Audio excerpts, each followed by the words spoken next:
ಎಲ್ಲ ಆತ್ಮಬಂಧುಗಳಿಗೆ ಆತ್ಮಪೂರ್ವಕ ಪ್ರಣಾಮಗಳು.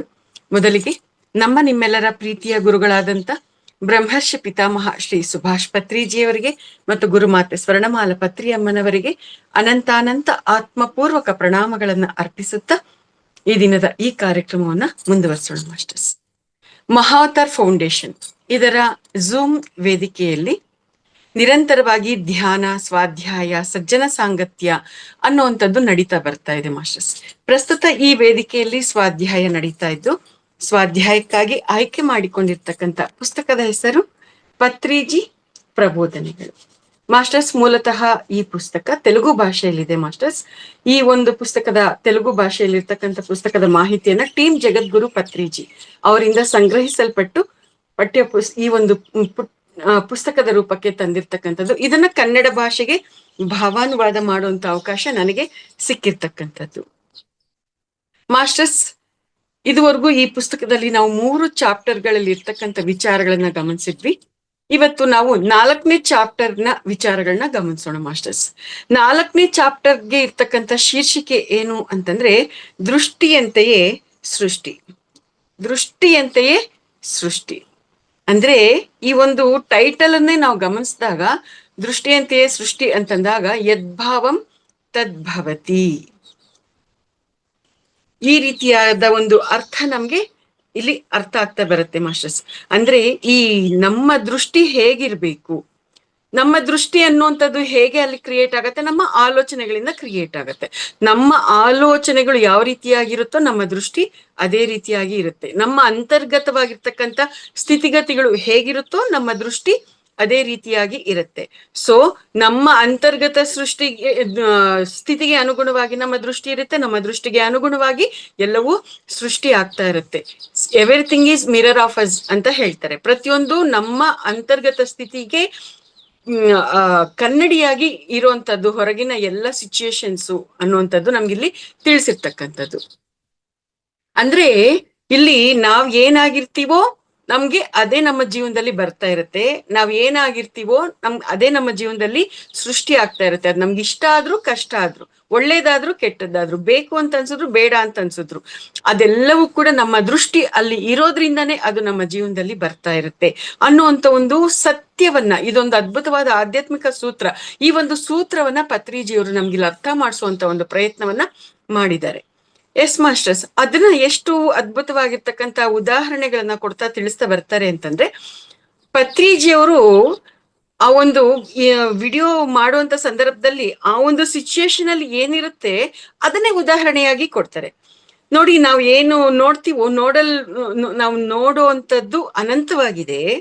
ಆ ನೋಡಲ್ಪಡುವಂಥದ್ದು ಯಾವಾಗ ಅದು ನಮ್ಗೆ ನೋಡಕ್ಕೆ ಸಿಗುತ್ತೆ ಅಂತಂದ್ರೆ, ನಾವು ಅದನ್ನ ನೋಡಕ್ಕೆ ಪ್ರಾರಂಭ ಮಾಡಿದಾಗ ನಮ್ಮ ದೃಷ್ಟಿಗೆ ಅನುಗುಣವಾಗಿ ಅದೆಲ್ಲ ಕೂಡ ಪ್ರತ್ಯಕ್ಷ ಆಗ್ತಾ ಇರುತ್ತೆ. ನಾವು ಅದನ್ನ ನೋಡ್ಲಿಲ್ಲ ಅಂತಂದ್ರೆ ಅದು ನಮ್ಗೆ ಪ್ರತ್ಯಕ್ಷ ಆಗೋದಿಲ್ಲ ಅನ್ನುವಂಥದ್ದನ್ನ ಇಲ್ಲಿ ನಮ್ಗೆ ತಿಳಿಸ್ತಾ ಇದ್ದಾರೆ. ಅಂದ್ರೆ ದೃಷ್ಟಿ ಯಾವ ಕಡೆ ಇದ್ರೆ ಆ ಕಡೆ ಇರೋದು ನಮ್ಗೆ ಕಾಣಿಸ್ತಾ ಇರುತ್ತೆ. ಉದಾಹರಣೆಗೆ, ನಾನಿವಾಗ ಈ ಒಂದು ರೂಮ್ ಅಲ್ಲಿ ಇದ್ದೀನಿ, ನನ್ನ ಪಕ್ಕದಲ್ಲಿ ಟಿವಿ ಇದೆ, ನನ್ನ ಹಿಂದ್ಗಡೆ ಕರ್ಟನ್ ಇದೆ. ನಾನು ಆ ಕಡೆಗೆ ದೃಷ್ಟಿ ಹರಿಸಿದ್ರೆ ನನ್ಗೆ ಮತ್ತೆ ಆ ಟಿವಿ ಮತ್ತೆ ಆ ಕರ್ಟನ್ ಕಾಣಿಸುತ್ತೆ, ಇಲ್ಲ ಅಂತಂದ್ರೆ ಕಾಣಿಸೋದಿಲ್ಲ. ಈಗ ನನ್ ಮುಂದೆ ಕ್ಯಾಮರಾ ಇದೆ, ಕ್ಯಾಮ್ರಾಮ್ಯಾನ್ ಇದ್ದಾರೆ, ಅವ್ರನ್ನ ನೋಡಿದ್ರೆ ನನ್ಗೆ ಅವ್ರು ಕಾಣಿಸ್ತಾರೆ, ಇಲ್ಲ ಅಂತಂದ್ರೆ ಇಲ್ಲ. ಈಗ ಗೋಡೆ ಮೇಲೆ ಲೈಟ್ ಇದೆ, ಮೇಲ್ಗಡೆ ಫ್ಯಾನ್ ಇದೆ, ಕೆಳಗಡೆ ಅವುಗಳ ನೆರಳೆಲ್ಲಾನು ಇದೆ. ಅವನ್ನೆಲ್ಲಾನು ನಾನು ನೋಡಿದ್ರೆ ಮಾತ್ರ ಅದ್ ನನಗ್ ಕಾಣಿಸುತ್ತೆ, ಇಲ್ಲ ಅಂತಂದ್ರೆ ಕಾಣಿಸೋದಿಲ್ಲ. ಅಂದ್ರೆ ದೃಷ್ಟಿ ಎಲ್ಲಿದೆಯೋ ನಮ್ಮ ಸೃಷ್ಟಿ ಅಲ್ಲೇ ನಡೀತಾ ಇರುತ್ತೆ. ನಮ್ಮ ದೃಷ್ಟಿ ಎಲ್ಲಿದೆಯೋ ಅಲ್ಲೇ ನಮ್ಮ ಸಂಸಾರ ಅನ್ನುವಂಥದ್ದು, ನಾವು ಅದ್ರ ಜೊತೆನೆ ಸಂಸಾರ ಮಾಡ್ತಾ ಇರ್ತೀವಿ ಅನ್ನುವಂಥದ್ದನ್ನ ನಮ್ಗೆ ಪತ್ರಿಜಿಯವರು ನಮ್ಗೆ ಇಲ್ಲಿ ತುಂಬಾ ಅದ್ಭುತವಾಗಿ ತಿಳಿಸಿರ್ತಕ್ಕಂಥದ್ದು. ಅಂದ್ರೆ ನಮ್ಮ ದೃಷ್ಟಿ ಎಲ್ಲಿದೆಯೋ ಅಲ್ಲೇ ಎಲ್ಲವೂ ಕೂಡ ಕ್ರಿಯೇಟ್ ಆಗ್ತಾ ಇರುತ್ತೆ. ಸೊ ಈ ಒಂದು ವಿಚಾರದಿಂದ ನಮ್ಗೆ ಅರ್ಥ ಆಗೋದೇನು ಮಾಸ್ಟರ್ಸ್, ನಾವು ನಮ್ಮ ಜೀವನದಲ್ಲಿ ದುಃಖನೇ ಬರ್ತಾ ಇದೆ. ನಾನು ಎಷ್ಟು ಒಳ್ಳೇದ್ ಮಾಡಕ್ ಹೋದ್ರು, ನಾನು ಎಷ್ಟು ಒಳ್ಳೆ ಕೆಲ್ಸಗಳನ್ನ ಮಾಡಿದ್ರು, ಅಥವಾ ನಾನು ಎಷ್ಟೇ ಕಷ್ಟಪಟ್ಟು ಕೆಲಸ ಮಾಡಿದ್ರು ಬರೀ ನೋವೇ ಉಂಟಾಗ್ತಾ ಇದೆ, ಬರೀ ನಷ್ಟನೇ ಉಂಟಾಗ್ತಾ ಇದೆ, ಬರೀ ದುಃಖನೇ ಉಂಟಾಗ್ತಾ ಇದೆ ಅಂತಂದ್ರೆ ನಮ್ಮ ಅಂತರ್ಗತ ಸ್ಥಿತಿಗತಿಗಳು ಏನಿದೆ ಆ ಅಂತರ್ಗತ ಸ್ಥಿತಿಗತಿಗಳಿಗೆ ಅನುಗುಣವಾಗಿ ನಮ್ಮ ದೃಷ್ಟಿ, ಆ ಒಂದು ದೃಷ್ಟಿಯಿಂದನೇ ಎಲ್ಲವೂ ಸೃಷ್ಟಿ ಅನ್ನುವಂಥದ್ದು. ಅಂತರ್ಗತ ಸ್ಥಿತಿಗತಿನೇ ನಮ್ಮ ದೃಷ್ಟಿಕೋನವಾಗಿರುತ್ತೆ ಅನ್ನುವಂಥದ್ದು. ಎಸ್ ಮಾಸ್ಟರ್ಸ್, ಇಲ್ಲಿ ಮತ್ತೊಂದು ಉದಾಹರಣೆಯನ್ನ ಕೊಡ್ತಾ ನಮ್ಗೆ ಅರ್ಥ ಮಾಡಿಸಿದ್ದಾರೆ ಮಾಸ್ಟರ್ಸ್. ಕುರುಕ್ಷೇತ್ರದ ಯುದ್ಧದ ಒಂದು ಸಮಯದಲ್ಲಿ ಆ ಒಂದು ಯುದ್ಧಕ್ಕಾಗಿ ಸಹಾಯವನ್ನ ಕೇಳಿ ಬರುವಂತ ಅರ್ಜುನ, ದುರ್ಯೋಧನ ಇವರಿಬ್ಬರ ಒಂದು ಉದಾಹರಣೆಯನ್ನ ಇಲ್ಲಿ ನಮ್ಗೆ ಕೊಟ್ಟಿದ್ದಾರೆ ಮಾಸ್ಟರ್ಸ್. ಇದು ನಾವು ಇದಕ್ ಮೊದಲು ಕೂಡ ಒಂದು ಕಾನ್ಸೆಪ್ಟ್ ಅಲ್ಲಿ ನಾವು ಈ ವಿಚಾರ ಮಾತಾಡಿದ್ವಿ. ಆದ್ರೆ ಈ ಒಂದು ವಿಡಿಯೋದಲ್ಲಿ ಮತ್ತೆ ಆ ಒಂದು ವಿಚಾರವನ್ನ ಇಲ್ಲಿ ನಮ್ಗೆ ತಿಳಿಸಿದ್ದಾರೆ ಮಾಸ್ಟರ್ಸ್. ಮಾಮೂಲಿ ಕೃಷ್ಣ ಮಲಗಿರ್ತಾನೆ, ಯುದ್ಧಕ್ಕೋಸ್ಕರ ಸಹಾಯ ಕೇಳ್ಕೊಂಡು ದುರ್ಯೋಧನ ಬರ್ತಾನೆ. ದುರ್ಯೋಧನ ಬಂದಾಗ ಅವನ್ಗೆ ಕೃಷ್ಣನ್ ತಲೆ ಹತ್ರ ಇರುವಂತ ಒಂದು ಆಸನ ಕಾಣಿಸುತ್ತೆ, ಅಲ್ಲಿ ಹೋಗಿ ಅವನ್ ಕೂತ್ಕೊಳ್ತಾನೆ. ಸ್ವಲ್ಪ ಹೊತ್ತಾದ್ಮೇಲೆ ಮತ್ತೆ ಅದೇ ರೀತಿಯಾಗಿ ಸಹಾಯವನ್ನ ಕೇಳ್ಬೇಕು ಯುದ್ಧಕ್ಕಾಗಿ ಅಂತ ಅಂದ್ಬಿಟ್ಟು ಅರ್ಜುನ ಕೂಡ ಬರ್ತಾನೆ. ಅವನ್ ಬಂದು ಸೀದಾ ಕೃಷ್ಣನ ಪಾದಗಳ ಹತ್ರ, ಯಾಕೆಂದ್ರೆ ಕೃಷ್ಣನ ಪಾದಗಳು ಕಾಣಿಸುತ್ತೆ ಅವನ್ಗೆ, ಆ ಪಾದಗಳ ಹತ್ರ ಬಂದು ಕೂತ್ಕೊಳ್ತಾನೆ. ಆದ್ರೆ ದುರ್ಯೋಧನನ್ಗೆ ಕೃಷ್ಣನ ತಲೆ ಕಾಣಿಸುತ್ತೆ, ಪಾದಗಳನ್ನ ನೋಡ್ಬೇಕು ಅಂತ ಅವನ್ಗೆ ಅನ್ನಿಸ್ಲಿಲ್ಲ. ಅವನ್ ತಲೆ ಕಾಣಿಸುತ್ತೆ, ತಲೆ ಹತ್ರ ಇರುವಂತ ಪೀಠದಲ್ಲಿ ಕೂತ್ಕೊಳ್ತಾನೆ. ಅರ್ಜುನ ಬಂದು ಕೃಷ್ಣನ ಕಾಲುಗಳ ಹತ್ರ ಇರ್ತಕ್ಕಂಥ ಒಂದು ಆಸನದಲ್ಲಿ ಕೂತ್ಕೊಳ್ತಾನೆ. ಈ ರೀತಿಯಾಗಿ ಅವರಿಬ್ರು ಬಂದು ಕೂತ್ಕೊಂಡ್ಮೇಲೆ ಸ್ವಲ್ಪ ಹೊತ್ತಿಗೆ ಕೃಷ್ಣನ್ಗೆ ಎಚ್ಚರ ಆಗತ್ತೆ. ಕೃಷ್ಣ ಎಚ್ಚರ ಆದ ತಕ್ಷಣ ಅವ್ನ್ ಮಲಗಿರ್ತಾನಲ್ಲ, ಕಣ್ ಬಿಟ್ಟ ತಕ್ಷಣ ಎದುರುಗಡೆ ಅರ್ಜುನ ಕಾಣಿಸ್ತಾನೆ. ಅರ್ಜುನನ್ಗೆ ಯಾವಾಗ ಬಂದೆ ಅರ್ಜುನ ಅಂತ ಮಾತಾಡ್ತಾನೆ. ಆಮೇಲೆ ಒಂದ್ ಸ್ವಲ್ಪ ಸಮಯದ ನಂತರ ಹಿಂದಕ್ಕೆ ತಿರುಗಿ ನೋಡಿದಾಗ ಪಕ್ಕದಲ್ಲಿ ದುರ್ಯೋಧನ ಕೂಡ ಇರ್ತಾನೆ. ಈ ರೀತಿಯಾಗಿ ಏನ್ ಬೆಳಿಗ್ಗೆ ಇಬ್ರು ಬಂದಿದ್ದೀರಲ್ಲ ಅಂತ ಕೇಳಿದಾಗ, ಈ ತರ ಯುದ್ಧಕ್ಕೋಸ್ಕರ ಸಹಾಯ ಕೇಳ್ಕೊಂಡ್ ಬಂದಿದೀವಿ ಅಂತಂದಾಗ, ಓ ಹೌದಾ, ಹಾಗಾದ್ರೆ ಒಂದ್ ವಿಷಯ ಚೆನ್ನಾಗ್ ಅರ್ಥ ಮಾಡ್ಕೊಳ್ರಿ. ನನ್ನ ಸೈನ್ಯ, ನಾವಿಬ್ರು ಇದ್ದೀವಿ, ನನ್ನ ಸೈನ್ಯ ಒಂದ್ ಕಡೆ ಇರುತ್ತೆ, ನಾನೊಂದ್ ಕಡೆ ಇರ್ತೀನಿ.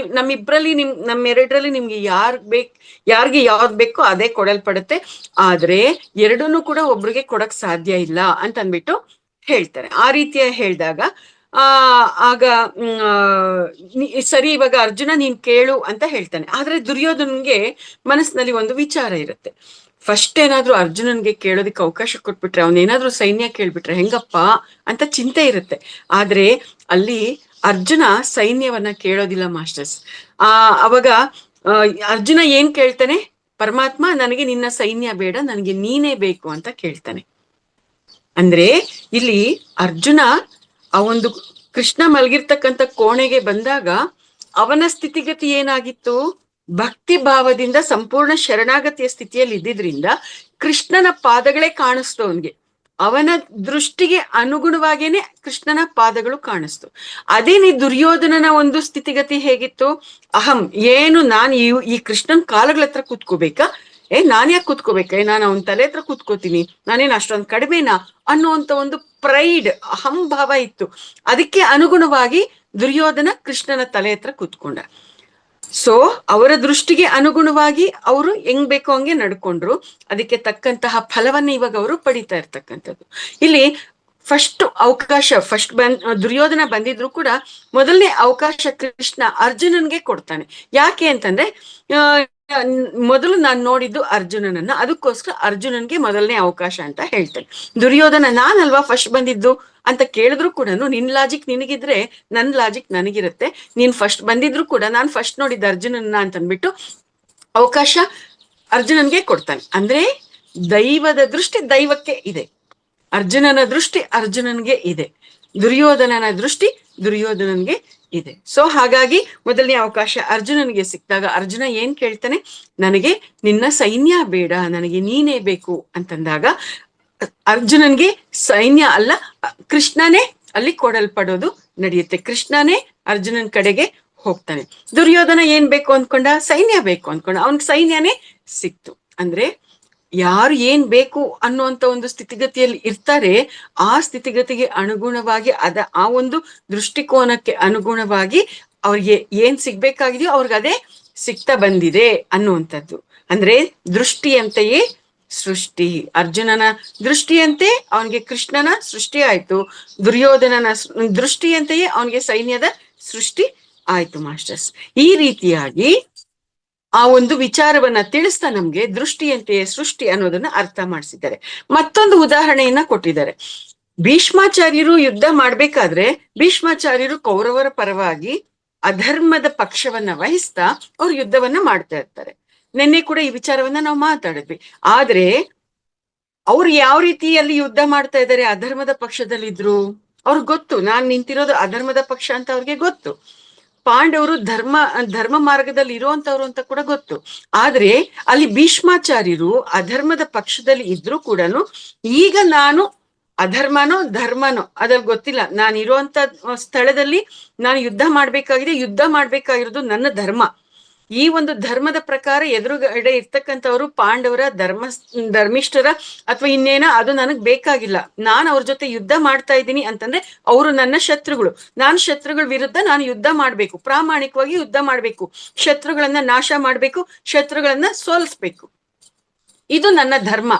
ಇಷ್ಟೇ ಮಾತ್ರ ಭೀಷ್ಮನ ಮನಸ್ಸಿನಲ್ಲಿ ಇತ್ತು.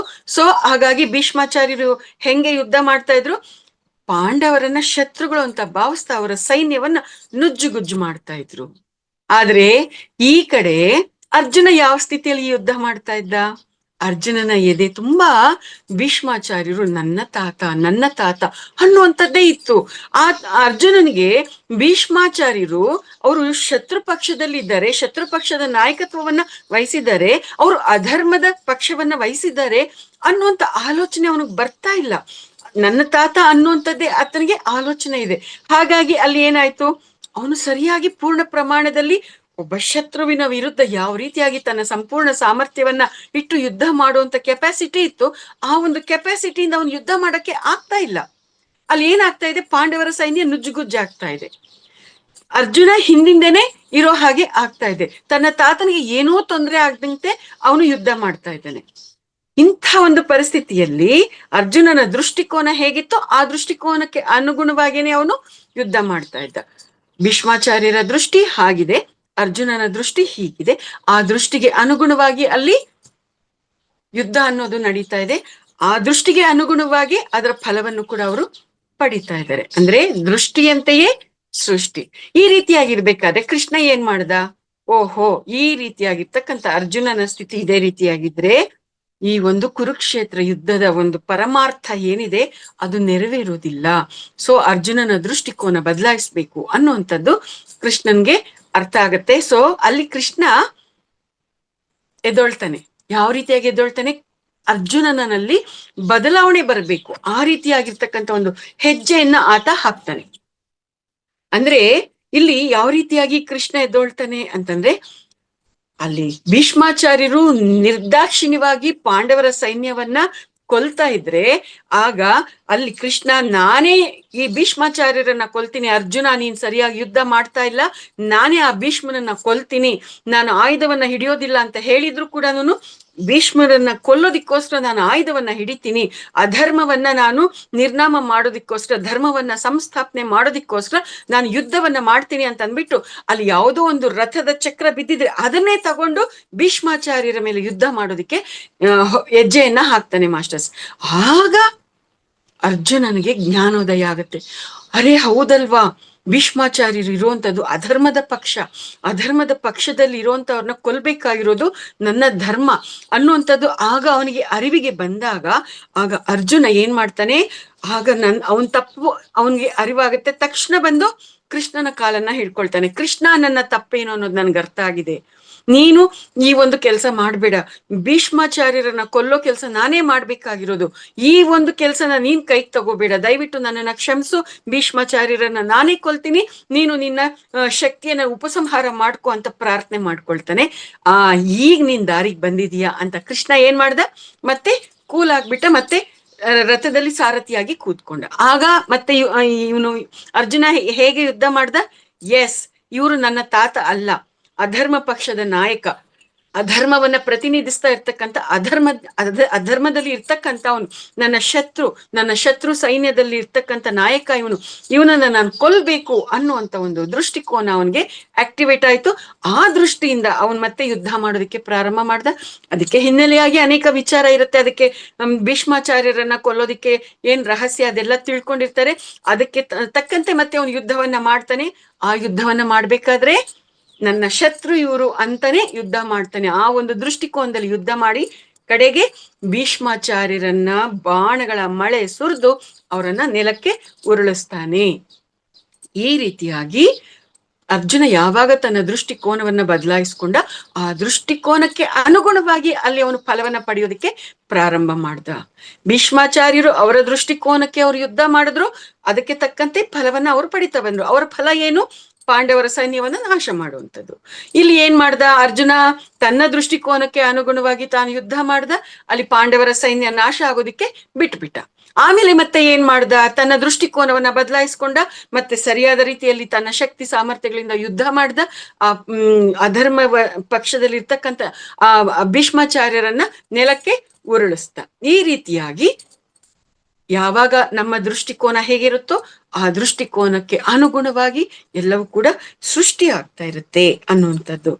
ಸೊ ಈ ರೀತಿಯಾಗಿ ಈ ಒಂದು ಉದಾಹರಣೆಯನ್ನ ಕೊಟ್ಟು ದೃಷ್ಟಿಯಂತೆಯೇ ಸೃಷ್ಟಿ ಅನ್ನೋದನ್ನ ನಮ್ಗೆ ಅರ್ಥ ಮಾಡಿಸ್ತಾ ಬಂದಿದ್ದಾರೆ ಮಾಸ್ಟರ್ಸ್.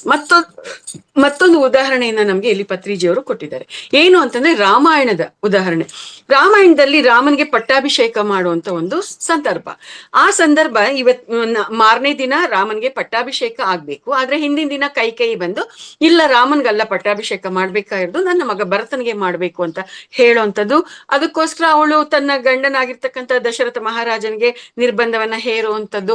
ಅದಕ್ಕೆ ಅನಿವಾರ್ಯವಾಗಿ ಮತ್ತೆ ದಶರಥ ಮಹಾರಾಜ ಬರೋದು, ರಾಮನ ಹತ್ರ ಮಾತಾಡೋದು, ನಿನಗೆ ಪಟ್ಟಾಭಿಷೇಕ ಮಾಡೋದಕ್ಕೆ ಅವಕಾಶ ಇಲ್ಲ, ನೀನು ವನವಾಸಕ್ಕೆ ಹೋಗ್ಬೇಕು ಅಂತಂದಾಗ ಅಲ್ಲಿ ರಾಮ ಒಂದೇ ಸರ್ತಿಗೆ ಒಪ್ಕೊಂಡ್ಬಿಟ್ಟ. ಅಂದ್ರೆ ರಾಮ ಅಲ್ಲಿ ಆರ್ಗ್ಯೂ ಮಾಡ್ಬೋದಾಗಿತ್ತಲ್ವಾ, ಅದ್ಯಾಕ್ ನಾನು ವನವಾಸಕ್ಕೆ ಹೋಗ್ಬೇಕು? ನಾನು ಈ ಮನೆಗೆ ಹಿರಿಮಗ, ನಾನು ಹಿರಿಮಗನಾಗಿ ಪಟ್ಟಾಭಿಷೇಕವನ್ನ ಮಾಡಿಸ್ಕೊಳ್ಳೋದಕ್ಕೆ ನಾನು ಸಂಪೂರ್ಣ ಅರ್ಹನಾಗಿದ್ದೀನಿ. ನನಗಿಂತಲೂ ಚಿಕ್ಕವನಾಗಿರೋ ಭರತನಿಗೆ ಹೆಂಗ್ ನೀವು ಪಟ್ಟಾಭಿಷೇಕ ಮಾಡ್ತೀರಿ ಅಂತ ಕೇಳ್ಬೋದಾಗಿತ್ತಲ್ಲ. ಆದ್ರೆ ರಾಮನ ದೃಷ್ಟಿಕೋನ ಪಟ್ಟಾಭಿಷೇಕದ ಮೇಲೆ ಇರ್ಲಿಲ್ಲ. ರಾಮನ ದೃಷ್ಟಿ ಶತ್ರು ಸಂಹಾರ, ರಾಕ್ಷಸ ಸಂಹಾರದ ಮೇಲೆ ಇತ್ತು. ಭವಿಷ್ಯದಲ್ಲಿ ತಾನು ಮಾಡ್ಬೇಕಾಗಿರ್ತಕ್ಕಂಥ ಕೆಲಸಗಳ ಮೇಲೆ ಇತ್ತು. ಹಾಗಾಗಿ ರಾಮ ಏನ್ ಮಾಡ್ದ? ಆ ಒಂದು ದೃಷ್ಟಿಕೋನಕ್ಕೆ ಅನುಗುಣವಾಗಿ ವಾಸ್ತವದಲ್ಲಿ ಏನೆಲ್ಲ ಸೃಷ್ಟಿ ಆಗ್ಬೇಕಾಗಿತ್ತು ಆ ಸೃಷ್ಟಿ ಆಗಿರೋದ್ರ ಜೊತೆಗೆ ತನ್ನ ಮುಂದೆ ಮಾಡ್ಬೇಕಾಗಿರ್ತಕ್ಕಂಥ ಆ ಒಂದು ಕೆಲಸಗಳ ಮೇಲೆ ದೃಷ್ಟಿಯನ್ನ ಇರಿಸಿ ಅದಕ್ಕೆ ಒಂದೇ ಸರ್ತಿ ಒಪ್ಕೊಂಡ. ಹಾಗಾಗಿ ತಾನು ಸೀತಾ ಲಕ್ಷ್ಮಣ ಸಮೇತನಾಗಿ ಅವನು ವನವಾಸಕ್ಕೆ ಹೊರಟ. ಅಂದ್ರೆ ಇಲ್ಲಿ ನಮ್ಗೆ ಅರ್ಥ ಆಗುವಂಥದ್ದೇನು? ರಾಮನ ದೃಷ್ಟಿ ಏನಾಗಿತ್ತು? ರಾಕ್ಷಸ ಸಂಹಾರ ಆಗಿತ್ತು. ಅದಕ್ಕೋಸ್ಕರ ಅವನು ವನವಾಸಕ್ಕೆ ಹೊರಟ. ಅವನ ದೃಷ್ಟಿ ಆಗಿದ್ದಿದ್ರಿಂದ ಅಲ್ಲಿ ವನವಾಸ ಮಾಡುವಂಥದ್ದು ಅಲ್ಲಿ ಅವನಿಗೆ ಕ್ರಿಯೇಟ್ ಆಯ್ತು. ಪಟ್ಟಾಭಿಷೇಕ ಮಾಡಿಕೊಂಡು ರಾಜನಾಗಿ ಅದ್ಭುತವಾಗಿರ್ತಕ್ಕಂಥ ರೀತಿಯಲ್ಲಿ ಜೀವನವನ್ನ ಆನಂದದ ಸ್ಥಿತಿಯಲ್ಲಿ ನಡೆಸ್ತಾ ಆ ರಾಜನ ಅಧಿಕಾರದಿಂದ ಅವನು ಮೆರಿಬೋದಾಗಿತ್ತು. ಆದ್ರೆ ಅವನ ದೃಷ್ಟಿ ಅದಾಗಿರ್ಲಿಲ್ಲ. ಅವನ ದೃಷ್ಟಿ ರಾಕ್ಷಸ ಸಂಹಾರ, ಭವಿಷ್ಯದಲ್ಲಿ ಧರ್ಮ ಸಂಸ್ಥಾಪನೆ ಮಾಡುವಂಥದ್ದಾಗಿತ್ತು. ಹಾಗಾಗಿ ಅವನ ದೃಷ್ಟಿಗೆ ಅನುಗುಣವಾಗಿ ವನವಾಸದ ಸೃಷ್ಟಿ ಅಲ್ಲಿ ಆಯ್ತು. ಆ ವನವಾಸದ ಸೃಷ್ಟಿಯಿಂದ ಆತ ವನವಾಸಕ್ಕೆ ಹೋದ.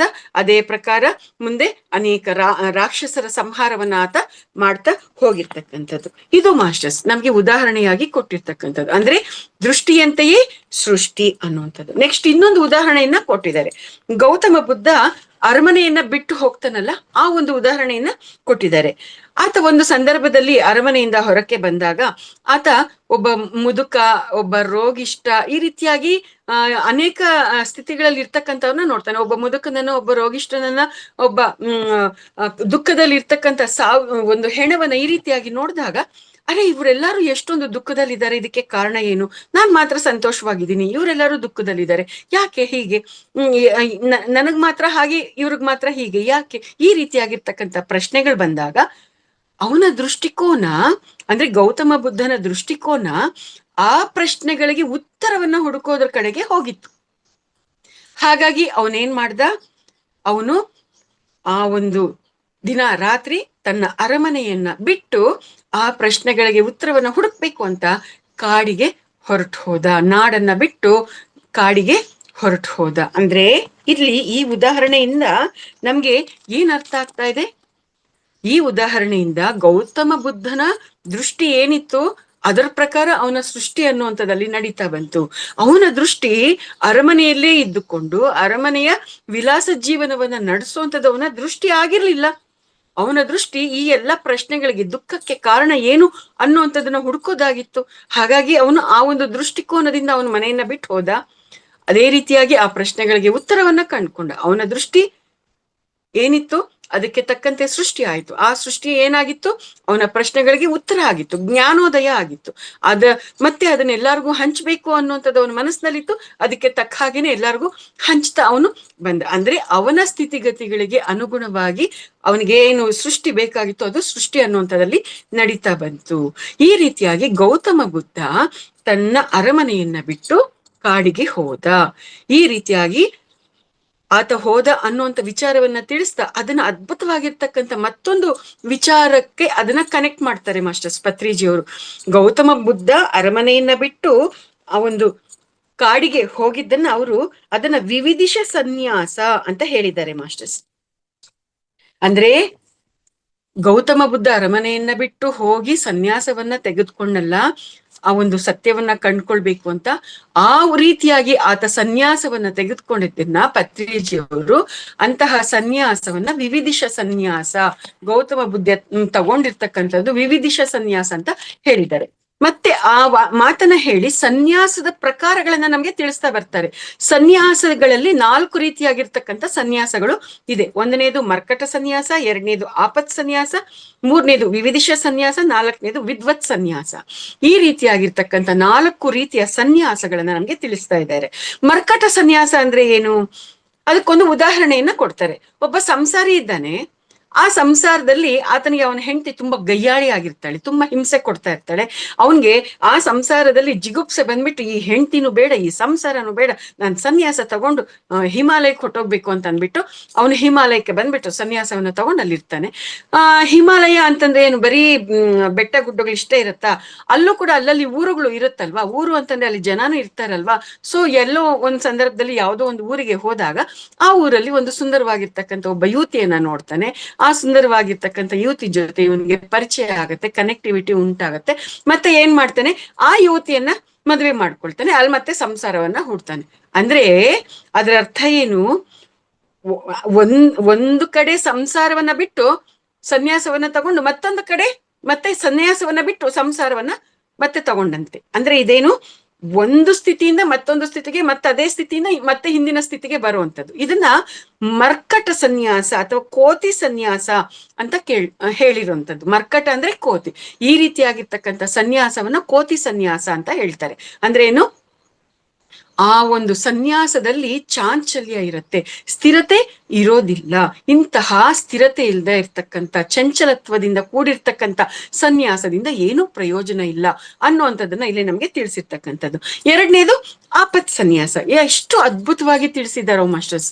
ಒಂದೊಂದು ಉದಾಹರಣೆನೂ ಅದ್ಭುತವಾಗಿದೆ. ಆಪತ್ ಸನ್ಯಾಸದ ಬಗ್ಗೆ ಯಾವ ರೀತಿ ಹೇಳಿದ್ದಾರೆ ಅಂತಂದ್ರೆ, ಒಬ್ಬ ಶ್ರೀಮಂತ ಇದ್ದಾನೆ, ಅಪಾರವಾಗಿರ್ತಕ್ಕಂಥ ಆಸ್ತಿ ಪಾಸ್ತಿಯನ್ನ ಸಂಪಾದನೆ ಮಾಡಿದ್ದಾನೆ. ಹೆಂಡತಿ, ಮಕ್ಕಳು, ಸುಖ ಭೋಗ ಅಂತ ತುಂಬಾ ವೈಭವೋಪೇತವಾಗಿರ್ತಕ್ಕಂಥ ಜೀವನವನ್ನ ಅವನು ನಡೆಸಿದ್ದಾನೆ. ಆದ್ರೆ ಅವನ್ಗೆ ಸಾಯುವಂತ ಒಂದು ಕೊನೆ ಸಮಯ ಅಲ್ಲಿ ಪ್ರಾಪ್ತಿಯಾಗಿದೆ. ಇನ್ನೊಂದು ಕೆಲವೇ ಗಂಟೆಗಳಲ್ಲಿ ನಾನು ಸತ್ತೋಗ್ತೀನಿ ಅನ್ನೋದು ಅವನ್ಗೆ ಅರ್ಥ ಆಗಿದೆ. ಆ ಸಮಯದಲ್ಲಿ ಅವನು ಇದುವರೆಗೂ ಯಾವ ರೀತಿಯಾಗಿ ಬದುಕೊಂಡು ಬಂದಿದ್ದ, ವ್ಯಾಪಾರ ವ್ಯವಹಾರವನ್ನ ಮಾಡ್ತಾ ತುಂಬಾ ಸಂಪಾದನೆ ಮಾಡೋದ್ರ ಕಡೆಗೇನೆ ಅವನ ದೃಷ್ಟಿ ಇತ್ತು. ಹಾಗಾಗಿ ಹಂಗೇನೆ ಸಂಪಾದನೆ ಮಾಡ್ಕೊಂಡು ಬಂದ. ಆದ್ರೆ ಅವನ ದೃಷ್ಟಿ ಕೊನೆ ಗಳಿಗೆಯಲ್ಲಿ ಅದೇ ವ್ಯಾಪಾರದ ಸ್ಥಿತಿಯಲ್ಲೇ ಇದೆ. ಆ ವ್ಯಾಪಾರದ ಸ್ಥಿತಿಯಲ್ಲೇನೆ ತನ್ನ ಸಾವಿನ ಆ ಕೊನೆಯ ಕ್ಷಣಗಳನ್ನು ಕೂಡ ವ್ಯಾಪಾರದ ಸ್ಥಿತಿಯಲ್ಲಿ ಅದನ್ನ ನೋಡೋದಕ್ಕೆ ಅವನು ಪ್ರಾರಂಭ ಮಾಡ್ತಾ ಇದ್ದಾನೆ. ಯಾವ ರೀತಿಯಾಗಿ ಯೋಚನೆ ಮಾಡ್ತಾ ಇದ್ದಾನೆ, ಈ ಕೊನೆ ಗಳಿಗೆಯಲ್ಲಿ ನಾನು ಸನ್ಯಾಸ ತಗೊಂಡ್ರೆ ಸ್ವಲ್ಪ ನನ್ನ ಅಕೌಂಟ್ ಅಲ್ಲಿ ಪುಣ್ಯ ಸೇರ್ಕೊಡುತ್ತಲ್ವಾ, ಸೊ ಇವಾಗ ನಾನು ಹಂಗೆ ಸನ್ಯಾಸ ತಗೋಬೋದಲ್ವಾ ಅನ್ನುವಂತ ಆಲೋಚನೆ ಬಂದು ಆ ಕೊನೆ ಗಳಿಗೆಯಲ್ಲಿ ಈ ಆಸ್ತಿ ಪಾಸ್ತಿ ನಂದಲ್ಲ, ಈ ಹೆಂಡತಿ ಮಕ್ಕಳು ಇವ್ರು ಯಾರು ಕೂಡ ನನ್ನವರಲ್ಲ, ಈ ಮನೆ ನಂದಲ್ಲ, ಈ ಸಂಸಾರ ನಂದಲ್ಲ, ಇದ್ಯಾವುದು ನಂದಲ್ಲ, ಇದೆಲ್ಲ ಕೂಡ ನಶ್ವರ ಅನ್ನುವಂಥದ್ದು ಒಂದು ಸತ್ಯದ ವಿಚಾರಗಳೇನಿರುತ್ತೆ ಅದನ್ನ ಯಾಂತ್ರಿಕವಾಗಿ ಜಸ್ಟ್ ಕಾಟಾಚಾರವಾಗಿ ಆ ಪದಗಳನ್ನ, ಆ ವಾಕ್ಯಗಳನ್ನ ಹೇಳ್ತಾ ಸನ್ಯಾಸವನ್ನ ತಗೊಳ್ಳೋದು. ಸನ್ಯಾಸವನ್ನ ತಗೊಂಡು ಕೆಲವೇ ಸಮಯದಲ್ಲಿ, ಕೆಲವೇ ಗಂಟೆಗಳಲ್ಲಿ ಸತ್ತು ಹೋಗೋದು. ಈ ರೀತಿಯಾಗಿರ್ತಕ್ಕಂಥ ಸನ್ಯಾಸವನ್ನ ತಗೊಳ್ಳುವಂಥದ್ದನ್ನ ಆಪತ್ ಸನ್ಯಾಸ ಅಂತ ಹೇಳಿರ್ತಕ್ಕಂಥದ್ದು. ಆಪತ್ ಸನ್ಯಾಸಕ್ಕೆ ಇದನ್ನ ಉದಾಹರಣೆಯಾಗಿ ಕೊಟ್ಟಿರ್ತಕ್ಕಂಥದ್ದು. ಈ ರೀತಿಯಾಗಿ ಸನ್ಯಾಸ ಸ್ವೀಕಾರ ಮಾಡಿದ್ರೆ ಏನಾದ್ರೂ ಪ್ರಯೋಜನ ಇದೆಯಾ? ಏನು ಪ್ರಯೋಜನ ಇಲ್ಲ. ಈ ರೀತಿಯಾಗಿ ಆಪತ್ ಸನ್ಯಾಸವನ್ನ ಸ್ವೀಕಾರ ಮಾಡಿ ಆ ಕೊನೆಗಳಿಗೆಯಲ್ಲಿ ಏನ್ ಸನ್ಯಾಸವನ್ನ ಸ್ವೀಕಾರ ಮಾಡಿದರೆ ಅದೇ ಸನ್ಯಾಸವನ್ನ ಇನ್ನು ವಯಸ್ಸಿದ್ದಾಗ್ಲೇನೆ, ಇನ್ನು ಶರೀರದಲ್ಲಿ ಶಕ್ತಿ ಉತ್ಸಾಹ ಎಲ್ಲಾನು ಇದ್ದಾಗ್ಲೇನೆ ಆವಾಗ್ಲೇ ತಗೊಂಡಿದ್ದಿದ್ರೆ ಹಾಗಾದ್ರಿಂದ ಎಷ್ಟೋ ಪ್ರಯೋಜನ ಆಗ್ತಾ ಇತ್ತು. ಆದ್ರೆ ಸಾಯೋ ಕೊನೆಗಳಿಗೆಯಲ್ಲಿ ಈ ಒಂದು ಸನ್ಯಾಸವನ್ನ ತಗೊಂಡ್ರೆ ಏನು ಪ್ರಯೋಜನ ಇಲ್ಲ. ಅದು ಕೂಡ ಅವನಿಗೆ ವ್ಯಾಪಾರನೇ, ಅಲ್ಲೂ ಕೂಡ ಲಾಭ ನಷ್ಟದ ಚಿಂತನೆನೇ ಇತ್ತು.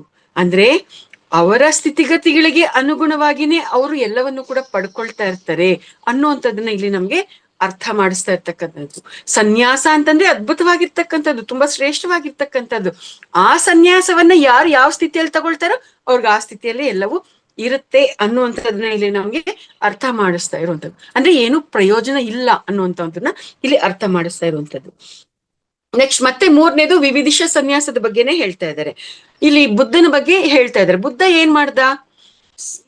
ತಾನು ಸತ್ಯ ಅನ್ವೇಷಣೆ ಮಾಡೋದಿಕ್ಕೆ ಹೆಂಡತಿ ಮತ್ತೆ ಅರಮನೆ, ಆ ಒಂದು ವೈಭವ ಎಲ್ಲ ತನಗೆ ಅಡ್ಡ ಅಂತ ಭಾವಿಸ್ದ. ಅಡ್ಡವಾಗಿರ್ತಕ್ಕಂಥ ಅದನ್ನೆಲ್ಲವನ್ನು ಬಿಟ್ಟು ಅವನು ಏನು ಅಡ್ಡ ಇಲ್ದಿರ್ತಕ್ಕಂಥ ಒಂದು ಕಾಡಿಗೆ ಅವನು ಹೊರಟೋದ. ಅಂದ್ರೆ ಏನು, ತನ್ನ ಸಾಧನೆಗೆ ಅಡ್ಡ ಅಂತ ಭಾವಿಸಿರುವಂತದನ್ನ ತೊಲಗಿಸಿ ಅವನ್ನ ಬಿಟ್ಟು, ಅಡ್ಡವಾಗಿರೋದನ್ನ ಬಿಟ್ಟು ಸನ್ಯಾಸವನ್ನ ತಗೊಳ್ಳುವಂಥದ್ದನ್ನ ವಿವಿಧಿಷ ಸನ್ಯಾಸ ಅಂತ ಹೇಳ್ತಾರೆ ಅನ್ನೋದನ್ನ ಇಲ್ಲಿ ನಮ್ಗೆ ಅರ್ಥ ಮಾಡಿಸಿರೋದು. ಗೌತಮ ಬುದ್ಧ ಈ ರೀತಿಯಾಗಿ ತನಗೆ ಏನನ್ನೋ ಪಡ್ಕೋಬೇಕು ಅನ್ನೋದಕ್ಕೋಸ್ಕರ ಆ ವರ್ತಮಾನ ಕ್ಷಣದಲ್ಲಿ ಇರುವಂತದನ್ನ ಅಡ್ಡವಾಗಿರೋದನ್ನ ಅವ್ನ್ ಬಿಟ್ಟು ಹೋದ. ವಿವೇಕಾನಂದರು ಕೂಡ ಅದನ್ನೇ ಮಾಡಿದ್ರು. ವಿವೇಕಾನಂದರು 11ನೇ ವಯಸ್ಸಿನಲ್ಲೇನೆ ಸತ್ಯಾನ್ವೇಷಣೆಗೋಸ್ಕರ ಕುಟುಂಬವನ್ನ ತ್ಯಜಿಸಿ ಅವರು ಹೊರಗಡೆಗೆ ಹೋದ್ರು. ಈ ರೀತಿಯಾಗಿ ತಗೊಳ್ಳುವಂತ ಸನ್ಯಾಸವನ್ನ ವಿವಿಧಿಷ ಸನ್ಯಾಸ ಅಂತ ಕರಿತೀವಿ. ಆದ್ರೆ 4ನೇದಿದೆಯಲ್ಲ ಅದು ವಿದ್ವತ್ ಸನ್ಯಾಸ. ವಿದ್ವತ್ ಸನ್ಯಾಸ ಅಂತಂದ್ರೆ ತಾನ್ ಏನ್ ಸಾಧನೆ ಮಾಡ್ಬೇಕು ಅಂತ ಅನ್ಕೊಂಡಿರ್ತಾರೆ, ಆ ಒಂದು ಸಾಧನೆ ಮಾಡೋದಕ್ಕೆ ಅವ್ರು ಯಾವ್ದನ್ನು ಕೂಡ ಬಿಡೋದಿಲ್ಲ, ಯಾವ್ದನ್ನು ಕೂಡ ತ್ಯಜಿಸೋದಿಲ್ಲ. ಎಲ್ಲದ್ರಲ್ಲೂ ಹಾಗೆ ಇರ್ತಾರೆ, ಎಲ್ಲದ್ರಲ್ಲೂ ಇದ್ದುಕೊಂಡೇ ಅವರು ಸಾಧನೆಯನ್ನ ಮಾಡ್ತಾರೆ. ಇದು ವಿವಿಧಿಷ ಅಂದ್ರೆ ವಿದ್ವತ್ ಸನ್ಯಾಸವನ್ನ ಹೊಂದಿರ್ತಕ್ಕಂಥವರ ಒಂದು ದೃಷ್ಟಿಕೋನ. ಆ ದೃಷ್ಟಿಕೋನದಲ್ಲಿ ವಿದ್ವತ್ ಸನ್ಯಾಸವನ್ನ ತಗೊಂಡಿರ್ತಾರಲ್ಲ, ಅವರು ಸಂಸಾರದಲ್ಲೇ ಇರ್ತಾರೆ, ಸಂಸಾರದಲ್ಲೇ ಇದ್ದು ಸತ್ಯದಿಂದ ಜೀವಿಸ್ತಾ ಇರ್ತಾರೆ. ಈ ರೀತಿಯಾಗಿ ಯಾರು ಸಂಸಾರದಲ್ಲಿ ಇದ್ದುಕೊಂಡು ಸನ್ಯಾಸತ್ವದ ಸ್ಥಿತಿಯಲ್ಲಿ ಇರ್ತಾರೆ ಅದನ್ನ ವಿದ್ವತ್ ಸನ್ಯಾಸ ಅಂತ ಕರೀತಾರೆ. ರಾಮಕೃಷ್ಣ ಪರಮಹಂಸರು ಕುಟುಂಬವನ್ನ ತ್ಯಜಿಸ್ಲಿಲ್ಲ, ಹೆಂಡತಿಯನ್ನ ತ್ಯಜಿಸ್ಲಿಲ್ಲ, ಅವ್ರು ಮಾಡ್ಬೇಕಾಗಿರ್ತಕ್ಕಂಥ ಕರ್ತವ್ಯವನ್ನ ಅವರು ತ್ಯಜಿಸ್ಲಿಲ್ಲ.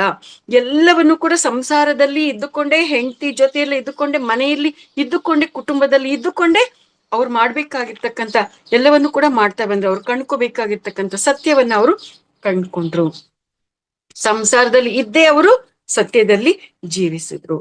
ಈ ರೀತಿಯಾಗಿರ್ತಕ್ಕಂಥವ್ರು ಎಲ್ಲಾ ಪಿರಮಿಡ್ ಮಾಸ್ಟರ್ಸ್ ಅಂತ ಹೇಳ್ತಾ ಇರ್ತಕ್ಕಂಥದ್ದು. ನಿನ್ನೆ ದಿನ ಮಧ್ಯೆ ಮಾರ್ಗದ ಬಗ್ಗೆ ತಿಳ್ಕೊಂಡ್ವಿ. ಆ ರೀತಿಯಾಗಿ ಆ ಮಧ್ಯೆ ಮಾರ್ಗದಲ್ಲಿ ಅಂದ್ರೆ ಏನು, ಸಂಸಾರ ಮತ್ತೆ ಆಧ್ಯಾತ್ಮ ಎರಡೂ ಇರ್ತಕ್ಕಂಥ ಮಾರ್ಗದಲ್ಲಿ ನಡೀತಾ ಇರ್ತಕ್ಕಂಥವ್ರೆಲ್ಲಾರು ಕೂಡ ವಿದ್ವತ್ ಸನ್ಯಾಸಿಗಳು ಅನ್ನೋದನ್ನ ಇಲ್ಲಿ ನಮ್ಗೆ ಅರ್ಥ ಮಾಡಿಸ್ತಾ ಇದ್ದಾರೆ. ಅಂದ್ರೆ ಇಲ್ಲಿ ಈ ಒಂದು ಝೂಮ್ ಪ್ಲಾಟ್ಫಾರ್ಮ್ ಅಲ್ಲಿ ಅಥವಾ ಬೇರೆ ಬೇರೆ ಸಾಧನಾ ಮಾರ್ಗದಲ್ಲಿ, ಆಧ್ಯಾತ್ಮಿಕ ಮಾರ್ಗದಲ್ಲಿ ಯಾರ್ಯಾರೆಲ್ಲ ಸಂಸಾರದಲ್ಲಿ ಇದ್ದು ಆ ಸಾಧನೆ ಮಾರ್ಗದಲ್ಲಿ, ಆಧ್ಯಾತ್ಮಿಕ ಮಾರ್ಗದಲ್ಲಿ ಇದ್ದಾರೆ, ಅವರೆಲ್ಲರೂ ಕೂಡ ವಿದ್ವತ್ ಸನ್ಯಾಸಿಗಳು. ಅಂದ್ರೆ ಅವ್ರಿಗೆ ಸತ್ಯ ಗೊತ್ತಿದೆ, ಸತ್ಯ ತಿಳ್ಕೊಂಡು ಸಂಸಾರದಲ್ಲಿ ಇದ್ದುಕೊಂಡು ಸನ್ಯಾಸದ ಸ್ಥಿತಿಯಲ್ಲಿ ಜೀವನವನ್ನ ಅವರು ಮಾಡ್ತಾ ಇರ್ತಾರೆ. ಸನ್ಯಾಸ ಅಂತಂದ್ರೆ ಏನು? ಸಮ್ಯಕ್ ಪ್ಲಸ್ ನ್ಯಾಸ ಸನ್ಯಾಸ ಅಂದ್ರೆ ಸರಿಯಾದ ರೀತಿಯಲ್ಲಿ ಎಲ್ಲವನ್ನು ಅರ್ಥ ಮಾಡ್ಕೊಂಡು ಬೇಡವಾಗಿರುವಂತದನ್ನ ತ್ಯಜಿಸುವಂತದ್ದು ಸನ್ಯಾಸ. ಸರಿಯಾದ ರೀತಿಯಲ್ಲಿ ದೃಷ್ಟಿಕೋನವನ್ನ ಇರಿಸ್ಕೊಂಡು ಸರಿಯಲ್ಲದನ್ನ ತ್ಯಜಿಸುವಂತದ್ದು ಸನ್ಯಾಸ. ಸೊ ಈ ರೀತಿಯಾಗಿ ಈ ಒಂದು ಸತ್ಯವನ್ನ ಅರ್ಥ ಮಾಡ್ಕೊಂಡ್ರೆ, ನಿಜವಾದ ಸನ್ಯಾಸತ್ವ ಅಂದ್ರೆ ಏನು ಅನ್ನೋದನ್ನ ಅರ್ಥ ಮಾಡ್ಕೊಂಡಾಗ ನಾವು ಈ ಒಂದು ಕುಟುಂಬದಲ್ಲಿ ಇದ್ದುಕೊಂಡೇನೆ ಎಲ್ಲದ್ರ ಜೊತೆಗೂ ಕೂಡ ನಾವು ಸನ್ಯಾಸತ್ವದಲ್ಲಿ ಇರಬಹುದು. ಹೆಂಡತಿ ಮಕ್ಕಳ ಜೊತೆ ಇರ್ತೀವಿ, ಹೆಂಡತಿ ಜೊತೆ ಸಂಸಾರ ಮಾಡ್ತಾ ಇರ್ತೀವಿ, ಆದ್ರೆ ಸಂಸಾರದಲ್ಲೂ ಕೂಡ ಸನ್ಯಾಸತ್ವದ ಸ್ಥಿತಿಯಲ್ಲೇ ಇರ್ತೀವಿ. ಅಟ್ಯಾಚ್ಮೆಂಟ್ ಇರೋದಿಲ್ಲ, ಆ ವ್ಯಾಮೋಹ ಇರೋದಿಲ್ಲ. ಯಾವುದೇ ವ್ಯಾಮೋಹ ಅಥವಾ ಯಾವುದೇ ಅಟ್ಯಾಚ್ಮೆಂಟ್ ಇಲ್ದಂತೆ ಇದ್ದಾಗ ಇದು ಇದ್ಯಾ ಓಕೆ, ಇಲ್ವಾ ಅದು ಕೂಡ ಓಕೆ. ಮಕ್ಳಿದಾರ, ಓಕೆ, ಮಕ್ಳು ಇವಾಗ ಇಲ್ವಾ, ಅದು ಕೂಡ ಓಕೆ. ಈಗ ಆಸ್ತಿ ಪಾಸ್ತಿ ಇದೆಯಾ, ಓಕೆ, ಆಸ್ತಿ ಪಾಸ್ತಿ ಇವಾಗ ಇಲ್ವಾ, ಅದು ಓಕೆ. ಈಗ ಒಳ್ಳೆ ವ್ಯಾಪಾರ ಆಗ್ತಾ ಇದೆಯಾ, ಲಾಭ ಬರ್ತಾ ಇದೆಯಾ, ಓಕೆ. ಓ, ಇವಾಗ ವ್ಯಾಪಾರ ಸರಿಯಾಗಿ ಆಗ್ತಾ ಇಲ್ವಾ, ಲಾಭ ಬರ್ತಾ ಇಲ್ವಾ, ಅದು ಕೂಡ ಓಕೆ. ಈ ರೀತಿಯಾಗಿರ್ತಕ್ಕಂಥ ಒಂದು ಸ್ಥಿತಿ ವಿದ್ವತ್ ಸನ್ಯಾಸಿಗಳಿಗೆ ಇರುತ್ತೆ. ಎಲ್ಲಾ ಪಿರಮಿಡ್ ಮಾಸ್ಟರ್ಸ್ ಆಗಿರೋರು, ಜ್ಞಾನಿಗಳಾಗಿರೋರು ಎಲ್ಲರೂ ಕೂಡ ಇದೇ ರೀತಿಯಾಗಿರ್ತಕ್ಕಂಥ ನಿರ್ಮೋಹ ಸ್ಥಿತಿಯಲ್ಲಿ ಇರ್ತಾರೆ. ನಿರ್ಮೋಹ ಸ್ಥಿತಿ ಅಂತಂದಾಗ ಅಲ್ಲಿ ಜಿಗುಪ್ಸೆಯಿಂದ ಎಲ್ಲದ್ರ ಮೇಲೆ ನಿರಾಸಕ್ತಿಯನ್ನ ಹೊಂದಿರೋದು ಅಂತಲ್ಲ, ಎಲ್ಲದ್ರಲ್ಲೂ ಆಸಕ್ತಿಯಿಂದಾನೇ ಇರ್ತಾರೆ, ಉತ್ಸಾಹದಿಂದಾನೇ ಇರ್ತಾರೆ, ಎಲ್ಲದ್ರಲ್ಲೂ ತುಂಬಾ ಚೈತನ್ಯಶಾಲಿಗಳೇ ಆಗಿರ್ತಾರೆ. ಆದ್ರೆ ಅಲ್ಲಿ ವ್ಯಾಮೋಹ ಇರೋದಿಲ್ಲ. ಇದು ಮಾಸ್ಟರ್ಸ್ ಇಲ್ಲಿರ್ತಕ್ಕಂಥ ಸೂಕ್ಷ್ಮತೆ. ಅದನ್ನ ನಾವು ಅರ್ಥ ಮಾಡ್ಕೊಂಡು ಆ ರೀತಿಯಾಗಿ ಮಧ್ಯ ಮಾರ್ಗದಲ್ಲಿ ನಡೆಯುವಂಥದ್ದು ಇರುತ್ತೆ. ಆ ರೀತಿಯಾಗಿ ಮಧ್ಯ ಮಾರ್ಗದಲ್ಲಿ ನಡೀತಾ ಇರ್ತಕ್ಕಂಥವ್ರೆಲ್ಲರೂ ಕೂಡ ವಿದ್ವತ್ ಸನ್ಯಾಸಿಗಳು. ಎಲ್ಲಾ ಪಿರಮಿಡ್ ಮಾಸ್ಟರ್ಸ್ ಎಲ್ಲರೂ ಕೂಡ ವಿದ್ವತ್ ಸನ್ಯಾಸಿಗಳು ಅನ್ನುವಂಥದ್ದನ್ನ ನಮ್ಗಿಲ್ಲಿ ತಿಳಿಸಿರ್ತಕ್ಕಂಥದ್ದು. ಬುದ್ಧ, ವಿವೇಕಾನಂದ ಇವರೆಲ್ಲರೂ ಏನ್ ಮಾಡಿದ್ರು, ಭವಿಷ್ಯಕ್ಕೋಸ್ಕರ ವರ್ತಮಾನವನ್ನ ಬಿಟ್ರು. ಅವರು ನೆಲನ ಬಿಟ್ಟು ಆಕಾಶದಲ್ಲಿ ಸಾಹಸ ಮಾಡ್ಬೇಕು ಅಂತ ಅನ್ಕೊಂಡ್ರು. ಆದ್ರೆ ನಾವೆಲ್ಲರೂ ಯಾವ ರೀತಿಯಾಗಿ ಮಾಡ್ತಾ ಇದ್ದೀವಿ ನಮ್ಮ ಒಂದು ಜೀವನದ ವ್ಯವಹಾರವನ್ನ? ಭೂಮಿ ಮೇಲೆ ಇದ್ದುಕೊಂಡು ನೆಲದ ಮೇಲೆ ನಮ್ಮ ಕಾಲುಗಳನ್ನ ಇರಿಸಿ ಆಕಾಶದಲ್ಲಿ ನಾವು ಸಾಹಸವನ್ನ ಮಾಡ್ತಾ ಇದ್ದೀವಿ. ಭೂಮಿ ಅನ್ನುವಂಥದ್ದು ಪ್ರಾಪಂಚಿಕತೆ, ಆಕಾಶ ಅನ್ನುವಂಥದ್ದು ಆಧ್ಯಾತ್ಮಿಕತೆ ಅನ್ನುವಂಥ ಒಂದು ಪರಿಕಲ್ಪನೆಯಲ್ಲಿ ಇಲ್ಲಿ ನಮ್ಗೆ ತಿಳಿಸ್ತಾ ಇದ್ದಾರೆ. ಅಂದ್ರೆ ಭೂಮಿ ಮೇಲೆ ಹೆಜ್ಜೆಯನ್ನ ಇರ್ಸೆ ನಾವು ಆಕಾಶದಲ್ಲಿ ಸಾಹಸವನ್ನ ಮಾಡ್ಬೇಕು. ಇದು ನಿಜವಾದ ವಿದ್ವತ್ ಸನ್ಯಾಸ, ಇದು ನಿಜವಾದ ಸಾರ್ಥಕವಾದ ಸನ್ಯಾಸ ಅನ್ನುವಂಥ ಒಂದು ಪರಿಕಲ್ಪನೆಯಲ್ಲಿ ನಮ್ಗೆ ಇದನ್ನ ತಿಳಿಸ್ತಾ ಇರ್ತಕ್ಕಂಥದ್ದು ಮಾಸ್ಟರ್ಸ್. ಸೊ ನಮ್ಮ ಆತ್ಮದ ದೃಷ್ಟಿ ಹೇಗಿರುತ್ತೋ, ಅಂದ್ರೆ ಆತ್ಮ ಅಂದ್ರೇನು, ನಮ್ಮ ಅಂತರ್ಗತ ಸ್ಥಿತಿ ಹೇಗಿರುತ್ತೋ ಆ ಸ್ಥಿತಿಗೆ ಅನುಗುಣವಾಗೇನೆ ನಮ್ಮ ದೃಷ್ಟಿ ಇರುತ್ತೆ. ಆ ದೃಷ್ಟಿಗೆ ಅನುಗುಣವಾಗೇನೆ ಎಲ್ಲವೂ ಕೂಡ ಸೃಷ್ಟಿ ಆಗ್ತಾ ಇರುತ್ತೆ. ಆ ಸೃಷ್ಟಿಗೆ ಅನುಗುಣವಾಗೇನೆ ಎಲ್ಲವೂ ಕೂಡ ನಡೀತಾ ಇರುತ್ತೆ ಅನ್ನುವಂಥದ್ದನ್ನ ಇಲ್ಲಿ ನಮ್ಗೆ ಅರ್ಥ ಮಾಡಿಸಿರ್ತಕ್ಕಂಥದ್ದು. ಮತ್ತೊಂದು ಉದಾಹರಣೆಯನ್ನ ಕೊಟ್ಟಿದ್ದಾರೆ ಇಲ್ಲಿ. ಯೇಸು ಪ್ರಭುಗಳು ಏನ್ ಹೇಳಿದ್ದಾರೆ, ನೀವು ಬಾಗಿಲು ಮುಚ್ಕೊಂಡಿದೆ, ಬಾಗಿಲು ಮುಚ್ಚೋಗಿದೆ, ನಾನು ಮುಂದಕ್ಕೆ ಹೋಗೋದಿಕ್ಕೆ ದಾರಿ ಇಲ್ಲ, ಈ ಒಂದು ಡೋರ್ ಕ್ಲೋಸ್ ಆಗಿದೆ ಅಂತ ನೀವು ಅನ್ಕೊಳ್ತಾ ಇದ್ದೀರಲ್ವಾ? ಓಕೆ, ಇವಾಗ ನೀವು ಜಸ್ಟ್ ಇವಾಗ ಬಾಗಿಲು ತಟ್ರಪ್ಪ ಡೋರ್ ಓಪನ್ ಆಗುತ್ತೆ ಅಂತ ಯೇಸು ಪ್ರಭುಗಳು ಹೇಳಿದ್ದಾರೆ. ಸೊ ಹಾಗಾಗಿ ನಾನು ನನ್ನ ಮುಂದಿನ ಪ್ರಗತಿಗೋಸ್ಕರ, ನಾನು ನನ್ನ ಆತ್ಮೋನ್ನತಿಗೋಸ್ಕರ ಜಸ್ಟ್ ಆ ಒಂದು ಕದವನ್ನ ತಟ್ಟಿದ್ರೆ ಸಾಕು, ಆ ಒಂದು ಬಾಗಿಲು ತೆರೆದುಕೊಳ್ಳುತ್ತೆ. ಆ ಒಂದು ಡೋರ್ ಅನ್ನ ನಾವು ಜಸ್ಟ್ ಹಿಂಗ್ ತಟ್ಟಿದ್ರೆ ಸಾಕು, ಆ ಡೋರ್ ತೆರೆದುಕೊಳ್ಳುತ್ತೆ ಅನ್ನುವಂಥದ್ದನ್ನ ತಿಳಿಸಿದ್ದಾರೆ. ಡೋರ್ ಇದೆ ಅಂತ ಅನ್ಕೊಂಡ್ರೆ ತಾನೇ ಅಲ್ಲಿ ಆ ಡೋರ್ ಕ್ಲೋಸ್ ಆಗಿದೆ ಅಥವಾ ಡೋರ್ ತೆರ್ಕೊಳ್ತಾ ಇದೆ ಅನ್ನುವಂಥ ಪರಿಕಲ್ಪನೆ ಬರೋದು. ಬಾಗ್ಲೇ ಇಲ್ಲ ಅನ್ಕೊಂಡ್ರೆ, ಬಾಗ್ಲೇ ಇಲ್ಲ ಅಂತಂದ್ರೆ ಅಲ್ಲೇನಾದ್ರೂ ಅಡ್ಡಿ ಆತಂಕ ಇರುತ್ತಾ? ಇಲ್ವೇ ಇಲ್ಲ. ಯಾವಾಗ ಬೇಕೋ ಅವಾಗ ಒಳಗಡೆ ಹೋಗ್ತೀವಿ, ಯಾವಾಗ ಬೇಕೋ ಅವಾಗ ಹೊರಗಡೆ ಬರ್ತೀವಿ, ಆರಾಮಾಗಿ ನೆಮ್ಮದಿಯಾಗಿ ಓಡಾಡ್ತಾ ಇರ್ತೀವಿ. ಹೌದು ತಾನೇ?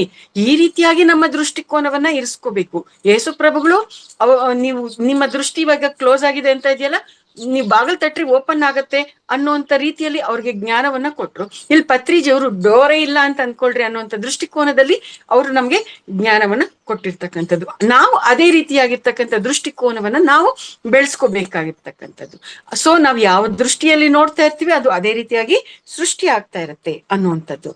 S masters. ಮತ್ತೆ ಇನ್ನೊಂದು ಉದಾಹರಣೆಯನ್ನ ಕೊಟ್ಟಿದ್ದಾರೆ. ಇದೆಲ್ಲ ಕೂಡ ಕರೋನಾ ಸಮಯದಲ್ಲಿ ಈ ಒಂದು ವಿಡಿಯೋಗಳಲ್ಲಿ ನಮ್ಗೆ ಜ್ಞಾನ ಸಿಗ್ತಾ ಬಂದಿರೋದು ಮಾಸ್ಟರ್ಸ್.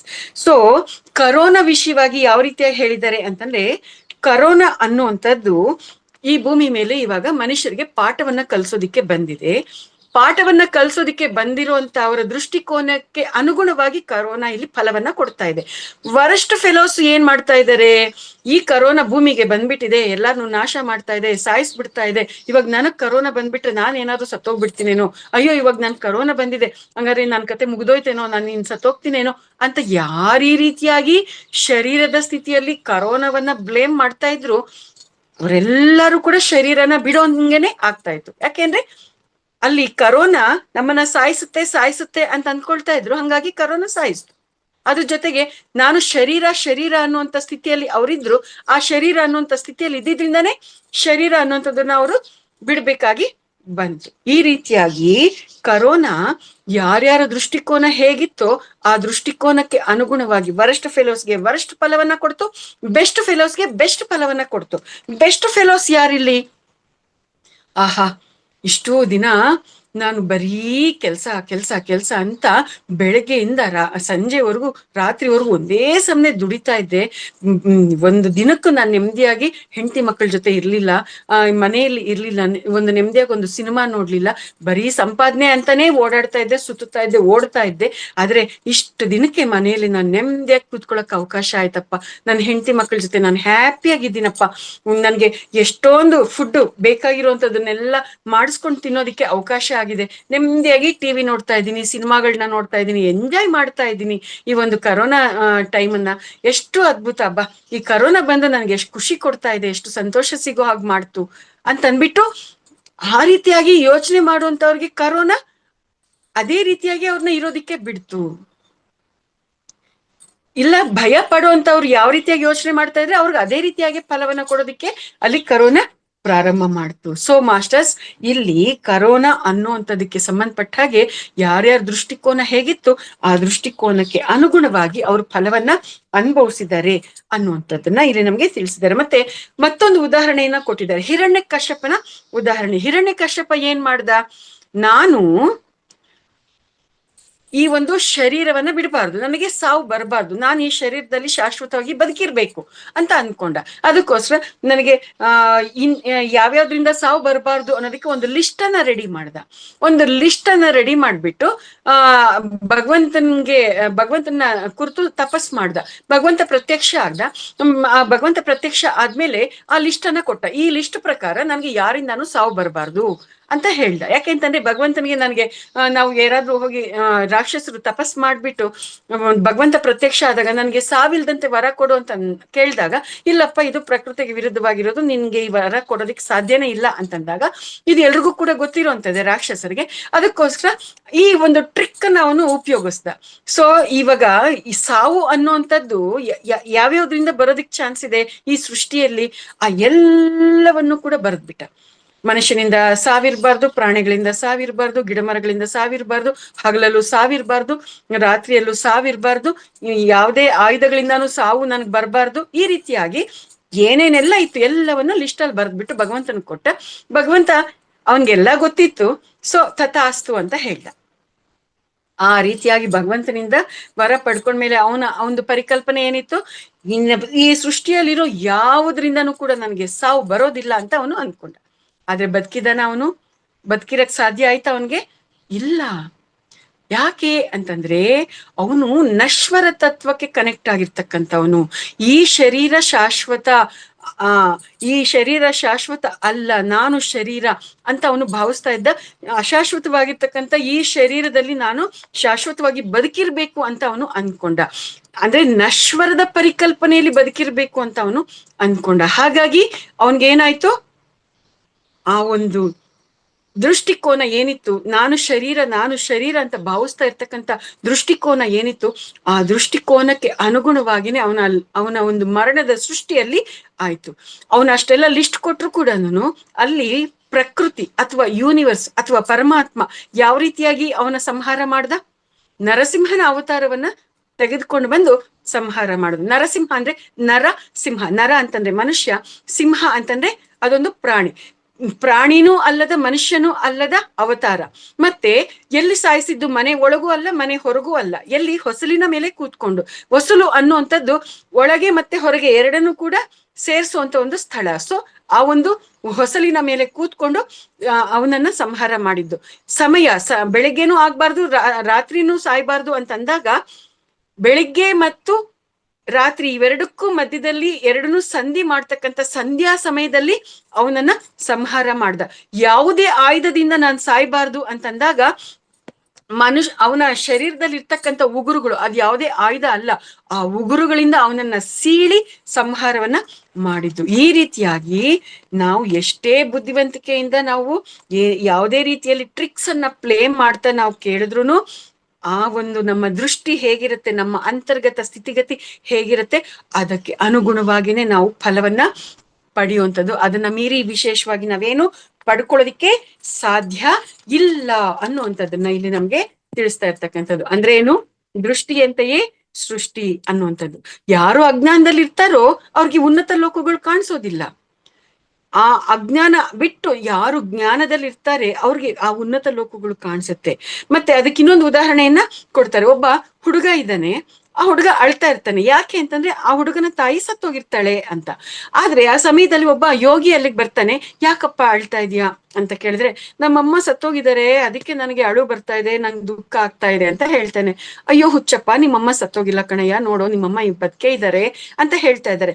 ಆದ್ರೆ ಯಾಕೆ ಆ ಯೋಗಿ ಆ ರೀತಿಯ ಹೇಳ್ತಾ ಇದ್ದಾರೆ ಅಂತಂದ್ರೆ, ಆತ ಸತ್ತೋಗಿರ್ತಕ್ಕಂಥದ್ದು ಶರೀರ ಮಾತ್ರ, ಆತ್ಮ ಆದ್ರೆ ಆತ್ಮಕ್ಕೆ ಯಾವತ್ತೂ ಸಾವಿಲ್ಲ. ಆ ಆತ್ಮ ಆ ಶರೀರದ ಹತ್ರನೇ ಇದೆ, ಆ ಹುಡುಗನ ಹತ್ರನೇ ಇದೆ, ಆ ಆತ್ಮ ಸತ್ತಿಲ್ಲ. ಇದು ಆ ಯೋಗಿಯ ದೃಷ್ಟಿಕೋನ ಆಗಿತ್ತು.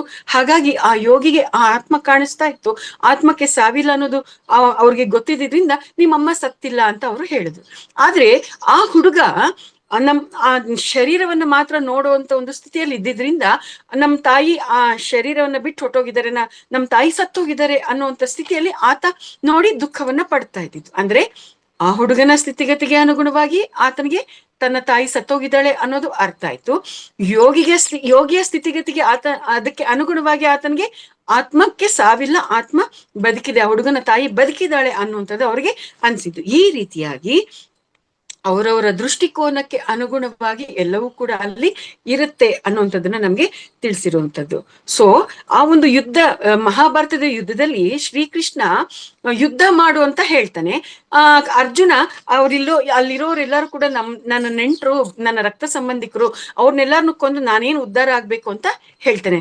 ಅಂದ್ರೆ ಕೃಷ್ಣ ಧ್ಯಾನವನ್ನ ಮಾಡಿ ಅವನು ಯೋಗೀಶ್ವರನಾಗಿದ್ದ. ಇಲ್ಲಿ ಅರ್ಜುನ ಶರೀರದ ಸ್ಥಿತಿಯಲ್ಲಿ ಇದ್ದಿದ್ರಿಂದ ಆ ಒಂದು ಯೋಗಿಯ ಜ್ಞಾನ ಇಲ್ದಂತೆ ಶರೀರದ ಸ್ಥಿತಿಯಲ್ಲಿ ಅವ್ರನ್ನೆಲ್ಲಾರನ್ನು ಕೂಡ ನೋಡ್ದ ಅನ್ನುವಂಥದ್ದು. ಅಂದ್ರೆ ಕೃಷ್ಣನ ದೃಷ್ಟಿಗೆ ಅನುಗುಣವಾಗಿ ಅವರೆಲ್ಲರೂ ಶರೀರಗಳೆಲ್ಲ ಆತ್ಮ, ಆದ್ರೆ ಆ ಆತ್ಮ ಇವಾಗ ಅಧರ್ಮದ ಒಂದು ಪೊರೆಗಳಿಂದ ತುಂಬಿಕೊಂಡಿದೆ. ಆ ಆತ್ಮಕ್ಕೆ ಅಧರ್ಮದಲ್ಲಿ ಇದ್ರೆ ಇಂಥ ಶಿಕ್ಷೆ ಸಿಗುತ್ತೆ ಅನ್ನುವಂಥದ್ದು ಅರ್ಥ ಆಗ್ಬೇಕಾಗಿತ್ತು. ಅದಕ್ಕೋಸ್ಕರ ಈಗ ಈ ಆತ್ಮಗಳಿಗೆ ಈ ರೀತಿಯಾಗಿ ಶರೀರವನ್ನ ಕಳೆದು ಬುದ್ಧಿಯನ್ನ ಕಲಿಸುವಂತ ಒಂದು ಕೆಲಸ ಆಗ್ಬೇಕಾಗಿದೆ. ನಾನು ಅಧರ್ಮದ ಸ್ಥಿತಿಯಲ್ಲಿದ್ರೆ ಶರೀರವನ್ನ ಈ ರೀತಿಯಾಗಿ ನಾನು ಕಳ್ಕೋಬೇಕಾಗತ್ತೆ ಅನ್ನುವಂಥದ್ದು ಆ ಆತ್ಮಕ್ಕೆ ಅರ್ಥ ಮಾಡಿಸ್ಬೇಕು ಅನ್ನುವಂತ ಒಂದು ದೃಷ್ಟಿ ಕೃಷ್ಣನ್ಗೆ ಇದ್ದಿದ್ರಿಂದ ಅವನು ಯುದ್ಧ ಮಾಡು ಅಂತ ಹೇಳ್ದ. ಆದ್ರೆ ಅರ್ಜುನನ ದೃಷ್ಟಿ ಅವರು ನನ್ನ ರಕ್ತ ಸಂಬಂಧಿಕರು ಅನ್ನುವಂಥ ಒಂದು ಶರೀರದಿಂದ ನೋಡಿದ್ದಕ್ಕೆ ಅವನಿಗೆ ದುಃಖ ಅನ್ನುವಂಥದ್ದು ಉಂಟಾಯ್ತು, ಕೃಷ್ಣನ್ಗೆ ದುಃಖ ಅನ್ನುವಂಥದ್ದು ಇರ್ಲಿಲ್ಲ. ಇದು ಮಾಸ್ಟರ್ಸ್. ಮತ್ತೊಂದು ಉದಾಹರಣೆ ಇದೆ, ಉತ್ತರ ಕುಮಾರನ ಉದಾಹರಣೆ. ಉತ್ತರ ಕುಮಾರ ಗೋಗ್ರಹಣದ ಒಂದು ಸಂದರ್ಭ.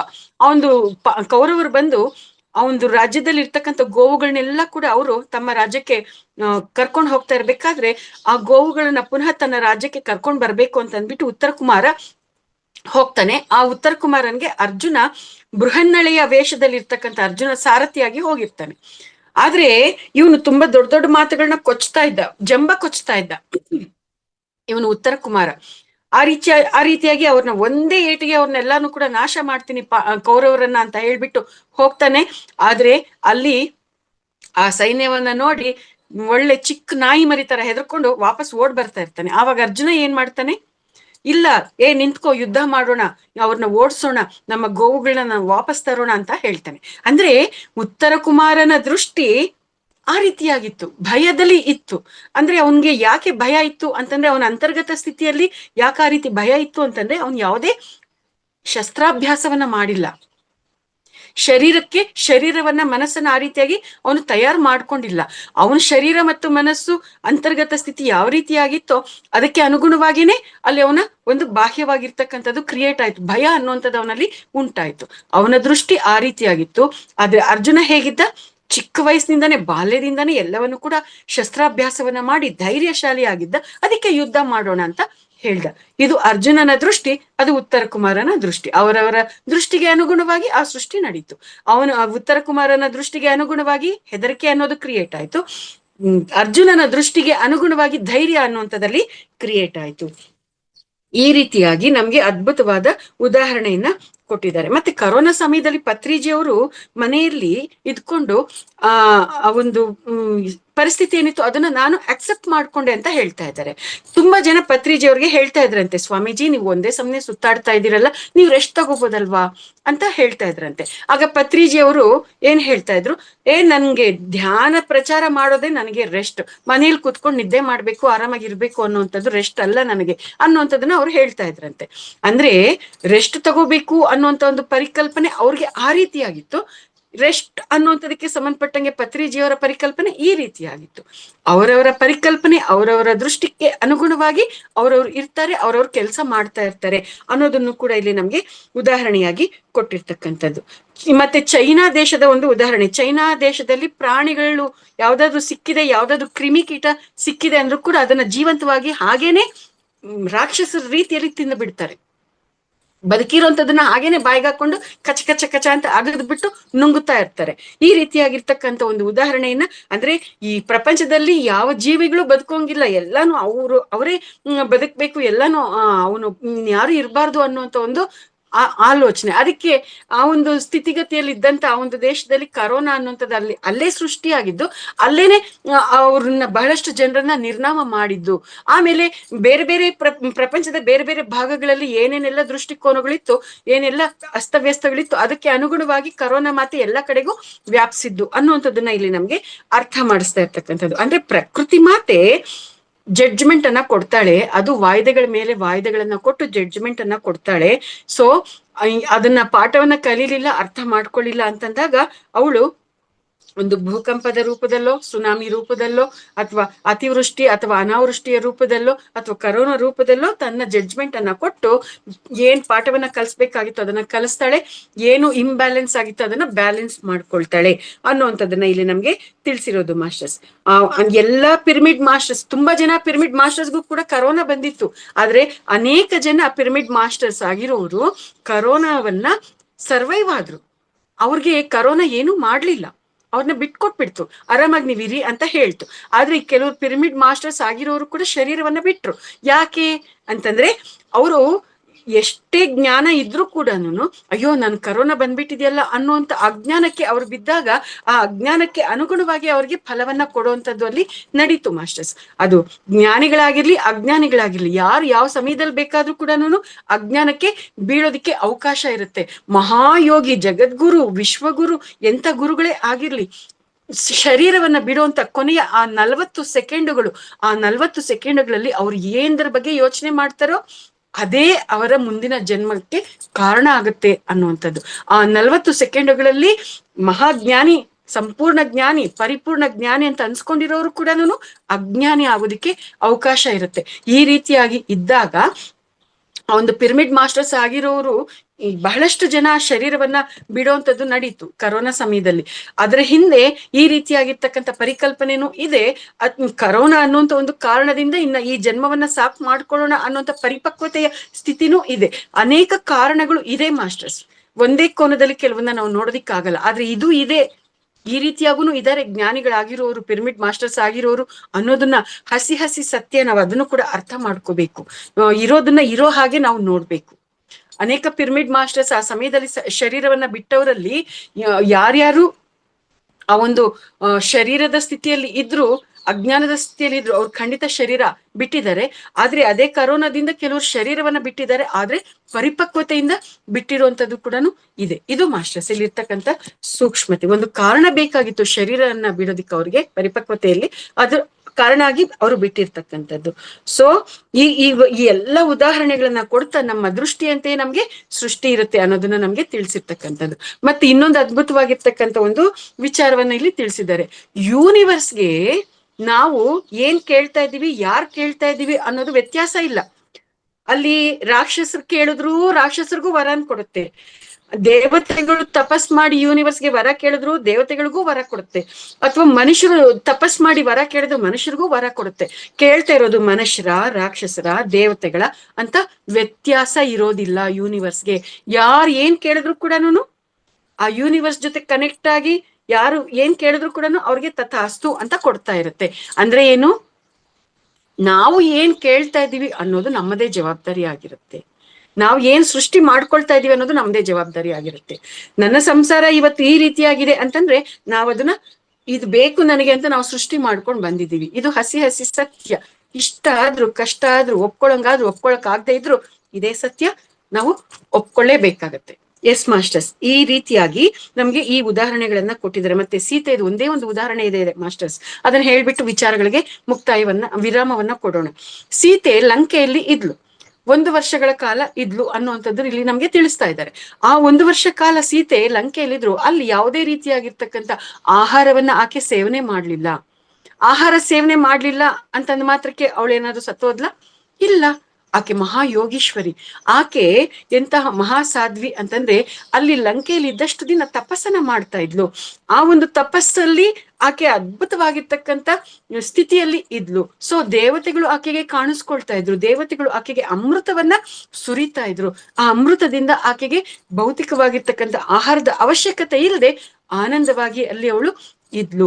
ಆನಂದವಾಗಿ ತಪಸ್ಸನ್ನ ಮಾಡ್ತಾ ಅಲ್ಲಿ ರಾಕ್ಷಸ ಸಂಹಾರಕ್ಕೆ, ಅಧರ್ಮದ ಸಂಹಾರಕ್ಕೆ ಏನೇನ್ ಬೇಕೋ ಎಲ್ಲವನ್ನೂ ಕೂಡ ಅಲ್ಲಿ ಶಕ್ತಿಯನ್ನ ಅವಳು ಬಿಲ್ಟ್ ಮಾಡಿದ್ಲು ಅನ್ನುವಂಥ ವಿಚಾರವನ್ನ ಇಲ್ಲಿ ನಮ್ಗೆ ತಿಳಿಸಿರ್ತಕ್ಕಂಥದ್ದು. ಸೊ ನಮ್ಮ ದೃಷ್ಟಿ ಹೇಗಿರುತ್ತೋ ಹಾಗೆ ನಮ್ಮ ಸೃಷ್ಟಿ ಇರುತ್ತೆ. ಸೊ ನಾವೆಲ್ಲರೂ ಕೂಡ ಇವಾಗ ನಮ್ಮ ದೃಷ್ಟಿಯನ್ನ ನಾವು ಅರ್ಥ ಮಾಡ್ಕೊಳ್ಳೋಣ. ನಮ್ಮ ದೃಷ್ಟಿಯನ್ನ ಸರಿ ಇಲ್ಲದೆ ಇರುವಂತ ದೃಷ್ಟಿಯನ್ನ ಬದಲಾಯಿಸ್ಕೊಂಡು ಸರಿಯಾದ ದೃಷ್ಟಿಕೋನವನ್ನ ಬೆಳೆಸ್ಕೊಂಡು ಆಧ್ಯಾತ್ಮಿಕ ದೃಷ್ಟಿಕೋನದಿಂದ ಎಲ್ಲವನ್ನೂ ಕೂಡ ನಾವು ನೋಡ್ತಾ ಸೃಷ್ಟಿ ಮಾಡ್ಕೊಳ್ತಾ ನಮ್ಮ ಜೀವನವನ್ನ ಸಾರ್ಥಕ ಮಾಡ್ಕೊಳ್ಳೋಣ. ಅದಕ್ಕೋಸ್ಕರ ಈಗ ಧ್ಯಾನ ಮಾಡೋಣ ಅಂತ ಹೇಳ್ತಾ ಎಲ್ಲರೂ ಕೂಡ ಅಲ್ಲಿ ಎಲ್ಲಾರು ಧ್ಯಾನಕ್ಕೆ ಕೂರಿಸುವಂತದನ್ನ ಪತ್ರಿಜಿಯವರು ಮಾಡಿರ್ತಕ್ಕಂಥದ್ದು ಮಾಸ್ಟರ್ಸ್. ಇದು ಮಾಸ್ಟರ್ಸ್ ಈ ಒಂದು ದೃಷ್ಟಿಯಂತೆಯೇ ಸೃಷ್ಟಿ ಅನ್ನುವಂತ ಈ ಒಂದು ಚಾಪ್ಟರ್ ನಲ್ಲಿ ಇರ್ತಕ್ಕಂಥ ವಿಚಾರಗಳು. ಆ ಒಂದು ವಿಡಿಯೋದಲ್ಲಿ ಪತ್ರಿಜಿಯವರು ಏನ್ ಹೇಳಿದರೆ ಅದನ್ನ ಈ ರೀತಿಯಾಗಿ ಒಂದು ಪಠ್ಯದ ರೂಪಕ್ಕೆ, ಒಂದು ಪುಸ್ತಕದ ರೂಪಕ್ಕೆ ತಂದಿರ್ತಕ್ಕಂಥದ್ದು. ಇವತ್ತು ಈ ವಿಚಾರಗಳನ್ನ ನಾನ್ ನಿಮ್ ಜೊತೆ ಹಂಚ್ಕೊಂಡಿರ್ತಕ್ಕಂಥದ್ದು. ಈ ಅವಕಾಶವನ್ನ ಕೊಟ್ಟಿರ್ತಕ್ಕಂಥ ಈ ಒಂದು ಮಹಾವತಾರ್ ಫೌಂಡೇಶನ್ ವೇದಿಕೆಗೆ ನಾನು ಆತ್ಮಪೂರ್ವಕವಾಗಿರ್ತಕ್ಕಂಥ ಧನ್ಯವಾದಗಳನ್ನ, ಕೃತಜ್ಞತೆಗಳನ್ನ ಅರ್ಪಿಸ್ತಾ ಇದ್ದೀನಿ masters. Thank you very much.